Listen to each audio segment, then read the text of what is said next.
Les UFM ont été créés en 1989-90. Était-ce une bonne idée ou non? En tout cas, c'est devenu une réalité qui s'est améliorée au cours des dernières années. C'est vrai que dans les premières années, c'était un peu trop universitaire, disons-le. Moi, je suis universitaire, je me permets d'en parler librement, un peu trop théorique parfois. Mais à mesure que des changements positifs ont été apportés par certains gouvernements, pas tous, on a introduit beaucoup plus d'éléments pour la préparation au métier.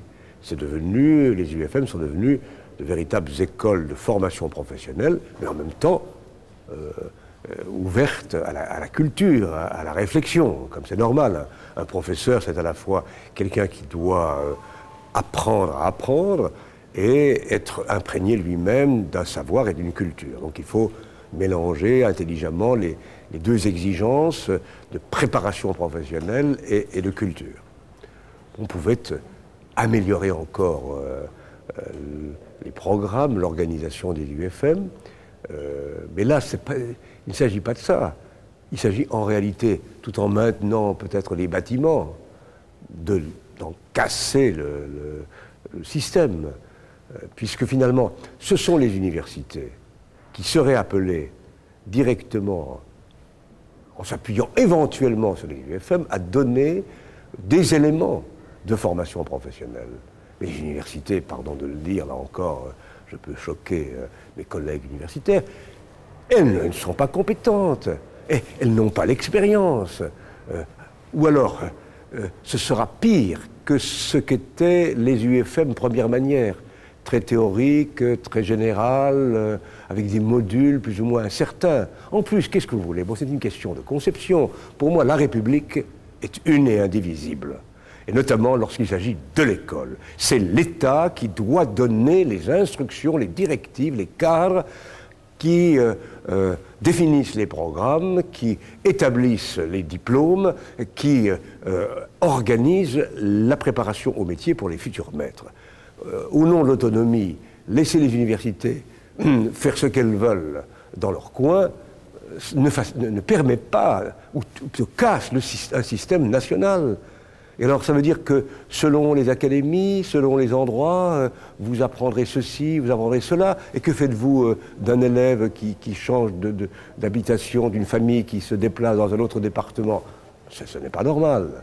Donc tout ça, ce sont des éléments qui se conjuguent pour désarticuler, désagréger notre système éducatif. Et je pense qu'il faut se dresser en bloc contre tout cela. Suppression massive de postes, c'est inacceptable. Un master totalement théorique, c'est inacceptable. La suppression de la rémunération des futurs maîtres pendant un an, c'est une régression sociale fantastique, sans exemple depuis la Libération. Et tout le reste, car c'est la formation continue des maîtres qui va être mise à sac, c'est les stages d'encadrement des nouveaux maîtres qui risquent de disparaître. C'est un système, bref, qui s'appauvrit comme peau de chagrin. Et donc je pense que les professeurs, les étudiants, les familles qui se battent aujourd'hui contre ces projets défendent non pas des intérêts personnels, mais l'avenir de l'école. Et c'est une grande cause nationale qui dépasse les partis politiques et les appartenances syndicales. Je pense qu'il faut que nous soyons capables de nous unir pour sauver l'école de la République, aujourd'hui gravement en danger. La difficulté, mais enfin, heureusement, aujourd'hui il y a une mobilisation, j'espère, durable, des étudiants, des professeurs, des familles. La difficulté, c'est que les questions d'éducation sont des questions complexes. Il est tellement facile de raconter des salades, des bobards, et alors l'actuel ministre est, de ce point de vue-là, un expert. Il ne fait que raconter des mensonges, disons-le pour parler simple, depuis 18 mois. Il habille ses projets par des argumentations qui qui sont d'ailleurs constamment changeantes. L'année dernière, il justifiait la suppression de postes par la dette publique. Or, la dette publique explose, pas en raison de l'école, en raison de la situation financière. L'argument donc n'est plus utilisé. Il invoquait la démographie. Or, la démographie est en ascension, c'est d'ailleurs une bonne nouvelle. Et il faudra, dans le futur, mieux encadrer ces enfants qui arrivent dans les écoles ou dans les collèges. Bon. Et on a affaire effectivement à une gestion cynique par le gouvernement. C'est même assez extraordinaire, à ce point de cynisme. C'est du rarement vu, en tout cas.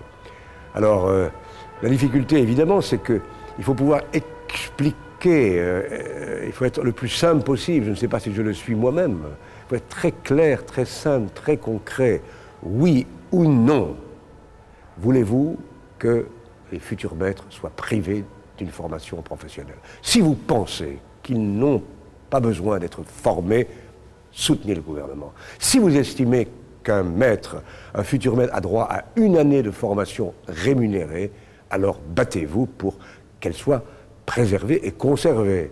Bon, si vous pensez qu'il y a trop de professeurs, laissez faire le gouvernement. Si vous pensez au contraire qu'il faut un enseignement sur mesure adapté à chaque enfant pour accompagner ses progrès et faciliter son avancée, alors il faut un meilleur encadrement à tout point de vue des écoles, des collèges et des lycées.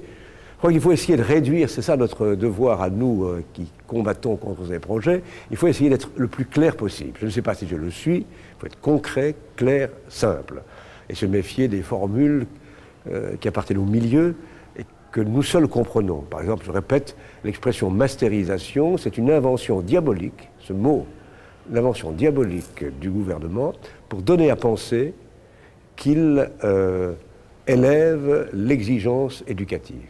Alors qu'en réalité, c'est une imposture, puisque, d'abord, il n'était nul besoin de passer de la licence au master. On peut parfaitement recruter au niveau de la licence, d'ailleurs c'est la situation actuelle. Mais soit, si l'on veut en effet exiger le master, alors que ce master inclut l'année de formation professionnelle. J'ai même proposé plusieurs fois un débat avec Darcos. Bon, lui ne veut pas, parce qu'il sait parfaitement que je sais, et que je sais qu'il sait. Donc ce serait... alors bon, je ne suis pas amateur de débat, mais alors avec lui, je dis tout de suite, mais il ne veut pas.